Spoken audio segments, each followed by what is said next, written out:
Hey guys, what's up? Welcome back here to today's edition of Intuitive Angling, and really appreciate you guys swinging by the channel to spend some time with me and check the video out today.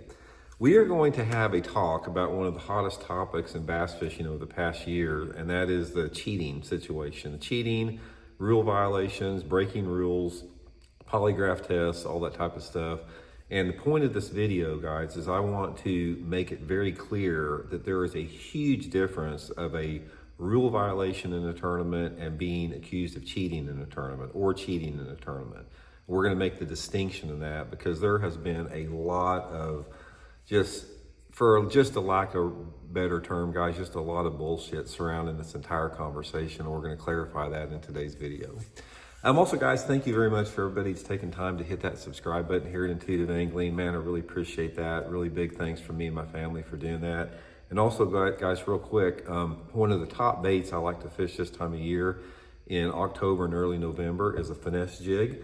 And this is my Blaukat Throwback jig, Throwback Power Finesse jig from Cumberland Pro Lures.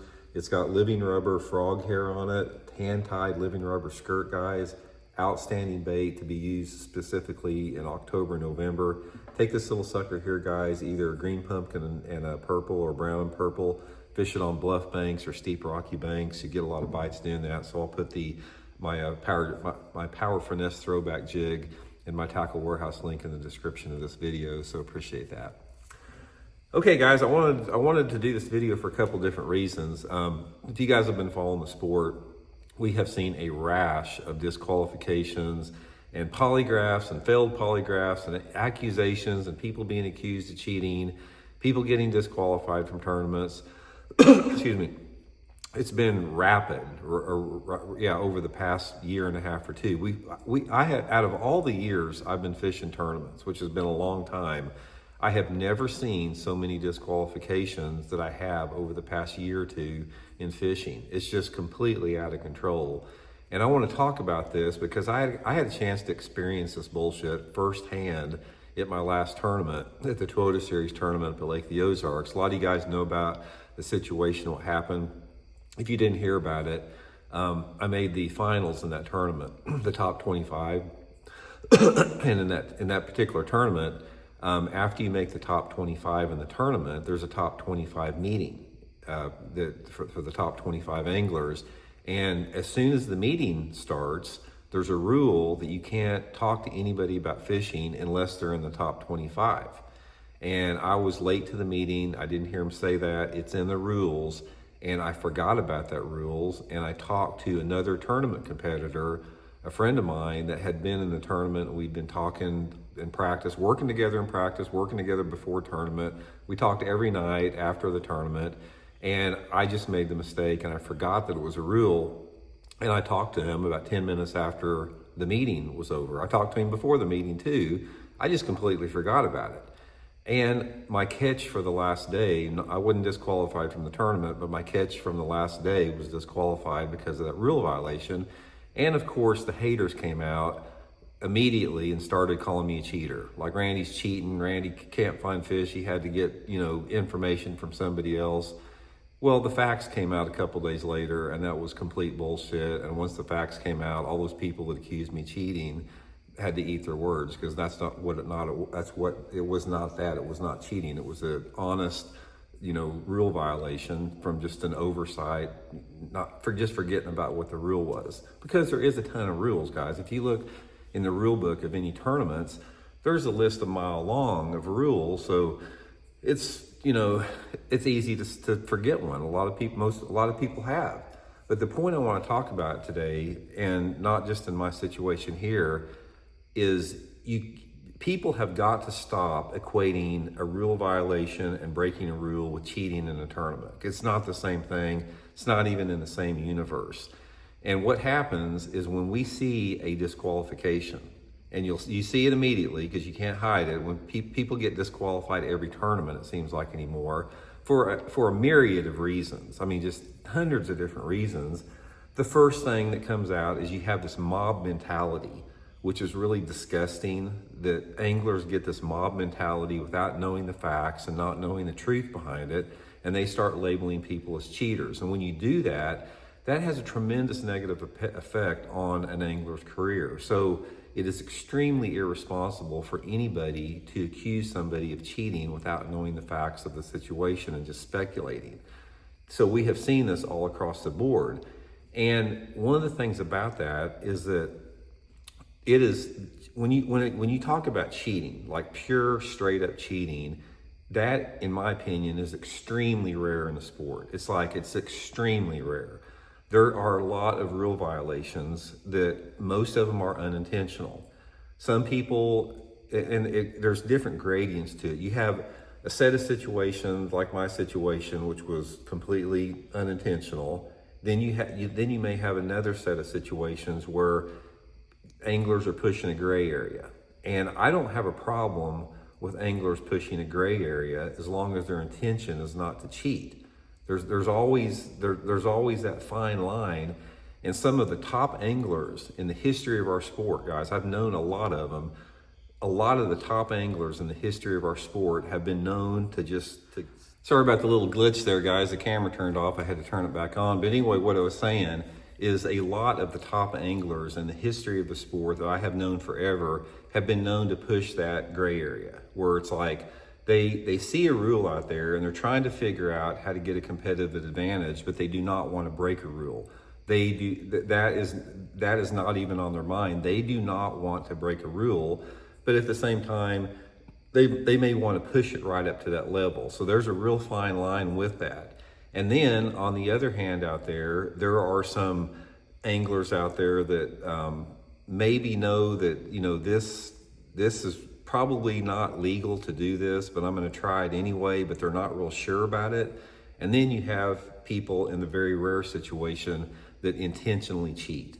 And one of the things that we have to do in today's world of tournament fishing is we have got to categorize what these rule violations are when people get disqualified, and they need to make it very clear. Was this intentional cheating? Was this something where some guy tried to push an area and maybe went over the line just a little bit? Or was this just a complete oversight and people just completely forgot about what it was? I mean, there's been a lot of situations like that, just unintentional violations. Say, for example, you're fishing down back in a canal or something, and there's a sign that says no fishing, that's private property or something, and maybe that sign is obscured by some vegetation and you didn't see it. You did legitimately, you did not see it, and you go in there and you fish in there, get caught and get disqualified. Just stuff like that. But there's a lot of rules, in my opinion, out there that have no business being rules that will disqualify somebody from a tournament. And one of the rules in a tournament, guys, they say is that if you see somebody breaking a rule, you're going to violate a rule if you don't report that.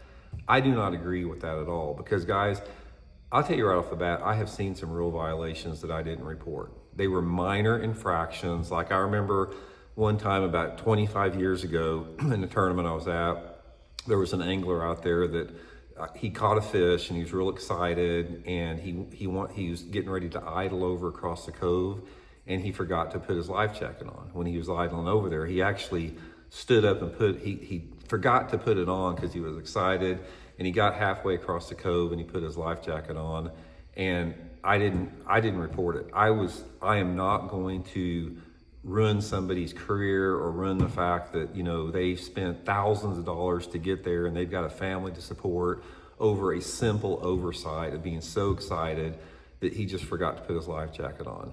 And it's sort of like in the military when an officer gives an enlisted, man an order that is just blatantly wrong and they do not agree with it and they don't follow that order. It's sort of like in the same line there. But some of those rules out there, like I said, the violation does not fit the penalty. In other words, it's like if you have an honest rule violation, there should be a difference between getting disqualified from that tournament and having the stigma attached to that disqualification. Instead, maybe just give them a fine, or maybe put them on the bank for an hour, give them an hour penalty or something, take an hour off their day, or take a pound off their weight or something like that.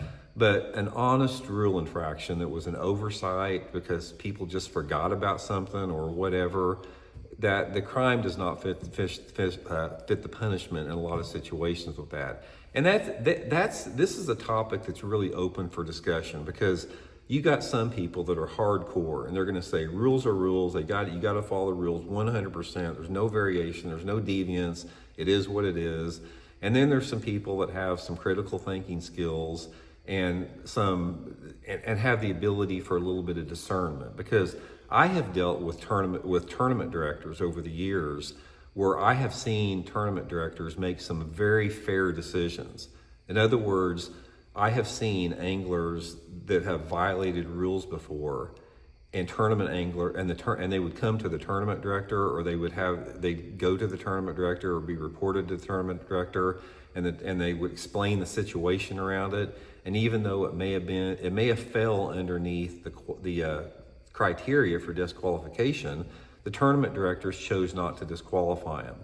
And I think it's very important to have that type of discretion in tournament angling based upon what happened, because every situation is different, guys. The intention behind every situation, the situation itself, the scenario behind it, there's not one shoe that fits all in a deal like that. And tournament directors should have the freedom, and anglers should have the freedom to make that decision themselves, whether or not that falls into a blatant, rule violation that is worthy of a disqualification. But like I said, one of the reasons I wanted to do this is, like I said, is my own personal experience. That's the first time I have ever been disqualified. Well, I'd say that's the second time. I got disqualified last year because I was late to weigh in because my motor wouldn't start.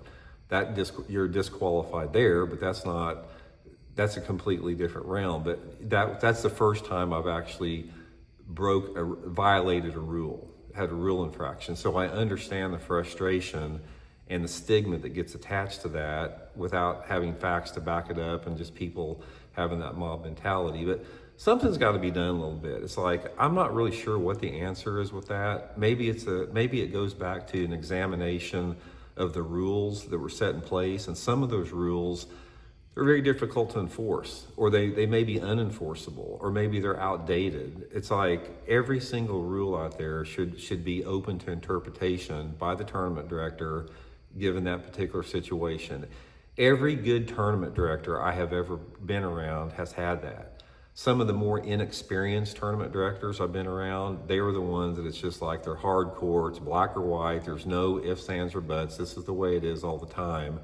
And I just don't think that's a real world scenario to unfold there. But anyway, I just want to do the video, guys, because I have never, like I said, I've never seen so many dang disqualifications for so many different reasons over the past year and a half or 2 years. It's just been, it is just off the charts. I mean, I remember back in the days, when I was fishing full time between like 1985, 1986 to like the early 2000s, when I was really hitting it hard. A disqualification of any type was extremely rare. I'm talking about it's something that might happen once every other year or something like that. But now we literally have disqualifications on the tour level tournaments, and even some of the local type tournaments, literally every single tournament. So why is that? Why do we have these countless number of rule violations and disqualifications in 2025, and we didn't back in 2000? That's a legitimate question. I'd be curious to know what you guys think about that. But anyway, guys, like I said, I just wanted to do that video in light of everything that's been going down lately. Let me know what y'all think about it. I know everybody has strong opinions on this. Some of you guys may be hardcore and have no room for any type of discretion. Other people, I've heard a lot of people say that, there are way too many rules in tournaments, way too many rules. So let me know what you guys think about it. We'll check in later.